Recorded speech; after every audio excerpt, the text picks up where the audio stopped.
جیسے ہی رمضان الکریم قریب آتا ہے تو یہ موضوع حدیث بہت کثرت سے گردش کرنے لگتی ہے کہ جو کوئی رمضان کی پہلی خبر دے گا اس پر جنت واجب ہو جاتی ہے۔ تو میں آپ کو بتاتی چلوں کہ ایسی کوئی حدیث کتب حدیث میں موجود نہیں ہے کہ رمضان کی خوشخبری دینے سے جنت واجب ہو جائے گی۔ جنت آسان ہے کمانا، لیکن اتنا آسان نہیں کہ آپ کسی کو خبر دیں اور آپ پر جنت واجب ہو جائے۔ البتہ ایسی خبروں کو پھیلانے والا اس وعید کا شکار ضرور ہے کہ نبی صلی اللہ علیہ وآلہ وسلم نے فرمایا کہ من کذب علی متعمدا فلیتبوأ مقعدہ فی النار، کہ جو جان بوجھ کر مجھ پر جھوٹ بولتا ہے، مجھ سے کوئی بات منسوب کرتا ہے تو وہ اپنا ٹھکانہ جہنم میں بنا لے۔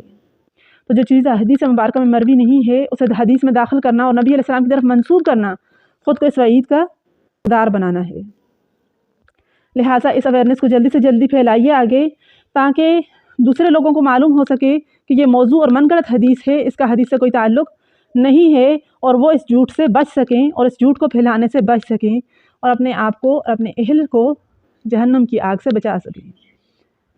ویڈیو کو لائک شیئر کرنا اور چینل کو سبسکرائب کرنا نہ بھولیے گا۔ شکریہ۔ السلام علیکم۔